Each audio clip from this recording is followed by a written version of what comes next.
9 مئی کا جو سب سے بڑا کیس ہے اس کا ٹرائل چل رہا ہے کوٹ لکھپت جیل لاہور کے اندر، اور سپریم کورٹ کی ڈائریکشنز ہے کہ جلد از جلد آپ نے ٹرائلز کو کنکلیوڈ کرنا ہے۔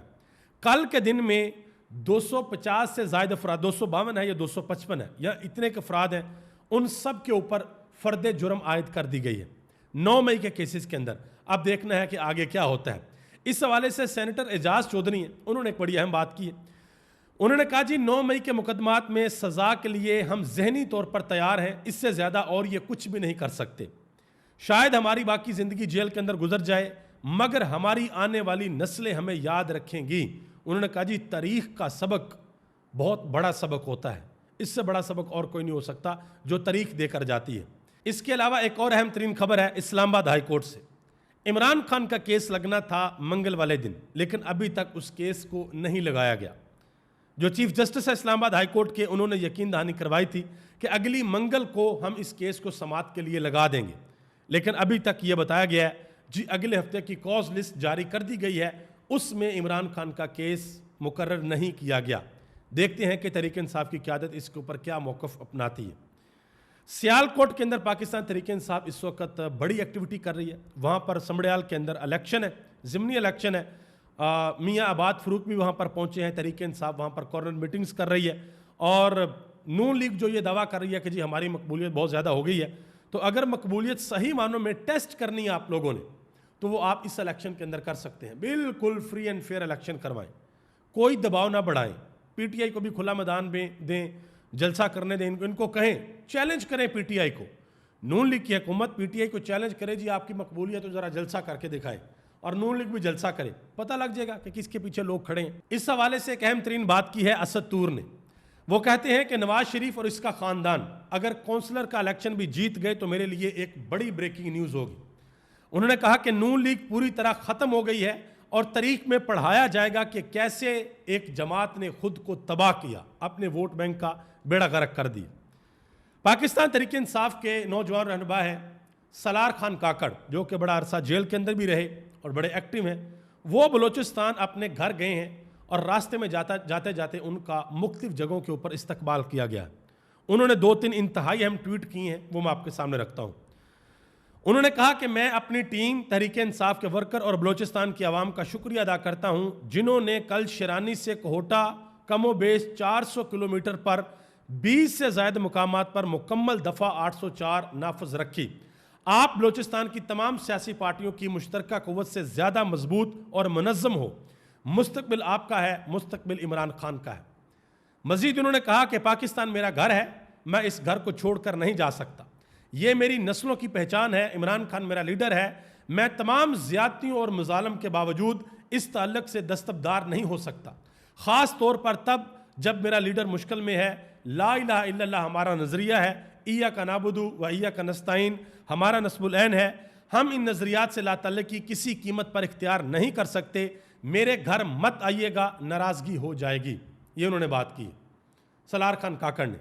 اسی طرح سندھ کے اندر بھی پاکستان تحریک انصاف بڑی ایکٹیویٹیز کر رہی ہے، وہاں پر بھی ریلیز نکالی جا رہی ہیں، اور سندھ کی جو عوام ہے، سندھ کی عوام کی اگر آپ نقل و حرکت کو دیکھیں تو ایسا محسوس ہوتا ہے کہ سندھ کی عوام بھی بالکل تیار بیٹھی ہے کہ بھائی اب یہ جو سندھ کے اندر زرداری خاندان ہے ابھی ہمیں نہیں چاہیے، ہم ان کے خلاف اٹھ کر کھڑے ہو گئے۔ تو سندھ کے اندر بھی تحریک انصاف ایکٹیو ہو گئی ہے۔ جنرل ریٹائرڈ فیض حمید کے حوالے سے بڑی خبر ہے، فیصل واڑہ صاحب نے کہا جی جنرل فیض حمید کو سزا ہوگی، اور ہو سکتا ہے یہ سزا 14 سال کی سزا ہو، اس سے زیادہ بھی ہو سکتی ہے۔ تو دیکھتے ہیں کیا ہوتا ہے، اور اس کے اندر 9 مئی بھی ہے یا نہیں ہے، دیکھتے ہیں کیا معاملات ہوتے ہیں۔ لاہور کے اندر آل پاکستان وکلا کنونشن ہوا ہے، بڑی اہم باتیں کی گئی ہیں۔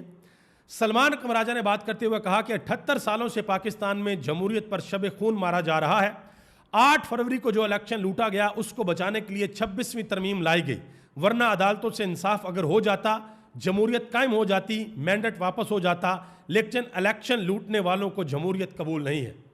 مزید انہوں نے کہا کہ یہ تاریخ کی مخصوص نشستوں والی نظر ثانی کی اپیل وہ اپیل ہے، یہ بڑی اہم بات ہے۔ انہوں نے کہا کہ یہ تاریخ میں پہلی بار ہوا ہے کہ ایک نظر ثانی اپیل آئی ہے مخصوص نشستوں والی، اور اس کے اندر وہ جج شامل ہی نہیں ہے جنہوں نے یہ فیصلہ دیا، نہ جسٹس منصور علی شاہ شامل ہیں، نہ جسٹس منیب اختر ہے، نہ جسٹس اطہر من اللہ ہے۔ مزید انہوں نے ارشاد بھٹی کو انٹرویو دیتے ہوئے کہا کہ ہمارے پاس اب دو ہی راستے ہیں، یا تو ہم ظلم کا نظام قبول کر لیں یا پھر اس نظام کے خلاف مزاحمت کریں اور ڈٹ جائیں۔ انہوں نے کہا کہ دوسری جماعتوں نے ظلم کے نظام کے آگے گھٹنے ٹیک دی ہیں، معافیاں مانگ لی ہیں، لیکن ہم اس نظام کے خلاف مزاحمت کریں گے اور انشاءاللہ کامیاب ہوں گے۔ یہ سلمان اکمل راجہ نے بات کی ہے۔ رابعہ باجوہ انہوں نے وکلا کنونشن کے اندر کہا کہ فیلڈ مارشل عاصم منیر صاحب سے کہوں گی کہ جو اعزاز آپ کے وزیر اعظم اور آپ کے صدر نے آپ کو دیا ہے، اگر آپ اس کو عزت بخشنا چاہتے ہیں تو اعلان کریں کہ آپ ایکسٹینشن نہیں لیں گے اور پاکستان میں ایکسٹینشن کا گنونا کھیل ختم کرتے ہوئے وقت کے اوپر ریٹائرڈ ہو جائیں گے۔ یہ بات انہوں نے پاکستان کے field marshal general Asim Munir کے بارے میں کی ہے۔ ملک آصف نسوانہ جو بار کے صدر ہیں، انہوں نے کہا کہ ملٹری اسٹیبلشمنٹ پاکستان کے تمام مسائل کی اصل جڑ ہے اور اپنے وزیر اعظم قوم کے لیڈر عمران خان کا شکر گزار ہوں جنہوں نے ان کے چہروں کو بے نقاب کیا، قوم کو بتایا کہ کیسے یہ 77 سالوں سے ملک کو چلا رہے ہیں۔ پھر ایک اعلامیہ بھی جاری کیا گیا جس کے تقریباً 10 پوائنٹ ہیں۔ اس میں یہ بتایا گیا کہ پاکستان کے اندر کس طریقے سے جو عدالتیں ہیں ان کو کنٹرول کر لیا گیا ہے۔ یہ بتایا گیا کہ عام شہریوں کے جو حقوق ہیں ان کو کس طریقے سے ختم کر دیا گیا ہے۔ بھارت کے حوالے سے جو سندھ طاس مادہ ہے اس کے حوالے سے بات کی گئی، سندھ کے حوالے سے بات کی گئی، موجودہ صورتحال میں جو لوگ جیلوں کے اندر ہیں ان کو رہا کرنے کی بات کی، جس میں عمران خان، ڈاکٹر مہرنگ بلوچ، علی وزیر، باقی سارے لوگ ہیں۔ اس کے علاوہ جو مسنگ پرسن ہے پورے ملک کے اندر ان کے حوالے سے بات کی گئی۔ مطالبہ کیا گیا کہ جو سپریم کورٹ بار ایسوسیشنز کے الیکشن ہیں وہ بائیو میٹرک سسٹم کے ذریعے کروائے جائیں۔ یہ ساری کی ساری چیزیں جو ہیں انہوں نے اپنے اعلامیہ کے اندر جاری کی ہیں۔ حیدرآباد کے اندر ایک ویڈیو وائرل ہو رہی ہے، بہت زیادہ پاکستان تحریک انصاف کے کارکن ہیں، وہ کہتے ہیں کہ خدا کی قسم ہم گولیاں لاٹھیاں کھانے کے لیے تیار ہیں، ہم ظلم و ستم برداشت کرنے کے لیے تیار ہیں، لیکن ہم عمران خان کو رہا کروا کے ہی دم لیں گے۔ یہ پاکستان تحریک انصاف کا ورکر کہہ رہا ہے۔ آگے آ جائیں جی، عطا تارڑ صاحب نے ایک بڑی اہم بات کی۔ انہوں نے کہا جی ساری دنیا کے اندر پولی گرافک ٹیسٹ ہوتے ہیں، عمران خان کیوں پولی گرافک ٹیسٹ سے انکار کر رہے ہیں؟ انہوں نے کہا جی وہ مشینیں لگتی ہیں، اگر آپ جھوٹ بولتے ہیں تو آپ کی جو خون کی گردش ہے وہ چینج ہو جاتی ہے، دل کی دھڑکن چینج ہو جاتی ہے، تو وہ دینا چاہیے۔ تو لطیف کھوسہ بھی وہاں پر بیٹھے ہوئے، انہوں نے کہا جی ٹھیک ہے دیں، سب کا لیں، پوچھیں نواز شریف سے کہ آپ ڈاکٹر یاسمین راشد سے جیتے ہیں یا نہیں جیتے، آپ اون چودھری سے پوچھیں کہ وہ سلمان اکمل راجہ سے جیتے ہیں یا نہیں جیتے، آپ خواجہ اسد سے پوچھیں کہ وہ ریحانہ ڈار سے جیتے ہیں یا نہیں جیتے، آپ شہباز شریف صاحب سے پوچھ لیں کہ کیا آپ کی حکومت ٹھیک ہے یا نہیں ہے۔ وہ سارے کے سارے لوگ جنہوں نے لا الہ الا اللہ کے نیچے کھڑے ہو کے فارم 47 کے اوپر حلف اٹھایا، ان سب کو بٹھائیں، بلکہ وہ اسرار رانا نے تو کہا تھا کہ کرسی لگائیں مینار پاکستان کے اوپر، قوم کو کریں اکٹھا اور وہاں پہ سب سے پوچھیں کہ کس کس نے کتنا اس ملک کو لوٹا ہے۔ یہ سب سے امپورٹنٹ بات ہے۔ تو اس کے بعد پھر عطا تارڑ صاحب جو ہیں وہ بالکل خاموش ہو گئے۔ اچھا جی، ایک اور بڑا دعویٰ کیا گیا جاوید چودھری کی جانب سے، کہتے ہیں جی پاکستان تحریک انصاف کے بہت سے ایم این ایز ہیں جن کو 9 مئی کے اندر سزا ہو جائے گی، وہ جیلوں کے اندر چلے جائیں گے، وہ حلقے خالی ہو جائیں گے، وہاں پر الیکشن ہوگا اور نون لیگ جیت جائے گی، اور نون لیگ اتنی مضبوط ہو جائے گی کہ انہیں پیپلز پارٹی کی ضرورت بھی نہیں رہے گی۔ یعنی کہ سب کچھ جاوید چودھری صاحب کو پہلے سے ہی پتہ ہے کہ کیا کیا ہوگا۔ ٹھیک ہے، ویسے تو جو ہوتا آ رہا ہے وہ سب کو پتہ ہے کیسے ہوتا ہے، لیکن یاد رکھیے گا ایک ذات اوپر بھی ہے اور وہ بڑی ڈاڈی ذات ہے، وہ کسی کا کوئی لین دین رکھتی نہیں ہے۔ وہ جب حساب برابر کرنے پہ آتی ہے تو بڑوں بڑوں کے حساب برابر ہوتے ہیں، رسی ایک مدت تک ڈھیلی ہوتی ہے، اس کے بعد پھر کھینچ لی جاتی ہے۔ متی اللہ جان نے ایک بڑی اہم بات کی ہے، انہوں نے کہا جی نون لیگ کو پتہ ہے کہ اب ووٹ کو عزت نہیں دینی بلکہ اسٹیبلشمنٹ کو عزت دینی ہے، اور اسٹیبلشمنٹ کو یہ تاثر دینا ہے کہ ہم آپ کے لیے سب کچھ کرنے کو تیار ہیں۔ شاہد خاقان عباسی نے ایک بات کی، انہوں نے کہا جی عمران خان ایک حقیقت ہے اور اس کے پاس مینڈیٹ ہے، اس حقیقت کو تسلیم کرنا ہوگا کیونکہ قوم اس کے ساتھ کھڑی ہے اور قوم وہی مانتی ہے جو عمران خان بتاتا ہے۔ آگے آ جائیں جی، ایک بڑی انٹرسٹنگ ڈیولپمنٹ ہوئی ہے۔ اسلام آباد ہائی کورٹ بار کے جو صدر ہیں جنہوں نے ووٹ پاکستان تحریک انصاف کے لیے تھے، پھر انہوں نے ایک درخواست دائر کی اسلام آباد ہائی کورٹ کے جو ججز ہیں ان کی سینیورٹی کے حوالے سے سپریم کورٹ میں، پھر انہوں نے وہ واپس لے لی۔ پھر اعظم نصیر تارڑ صاحب ان کے پاس آئے ہیں اور یہ خبریں ہیں کہ تقریباً 1 کروڑ روپے کا چیک ان کو دیا گیا ہے۔ تو یہ آپ اندازہ لگا لیں، ہر کوئی ایک جیسا نہیں ہوتا، ہر بندے کی کوئی نہ کوئی قیمت ہوتی ہے، تو قیمت جب لگ جاتی ہے تو پھر معاملات جو ہیں وہ سیٹل ڈاؤن ہو ہی جاتے ہیں۔ آگے آ جائیں، حسن نثار نے ایک بات کی ہے کہتے ہیں کہ عظمیٰ بخاری نے فیصل واڈا کو ذہنی مریض اور سستا شاہ رخ خان کہا ہے، اور یہ بھی کہا ہے کہ اس کی حالت قابل رحم ہے۔ انہوں نے کہا کہ اگر پاکستان میں واقع کسی کی حالت قابل رحم ہے تو وہ نون لیگ اور نواز شریف ہیں۔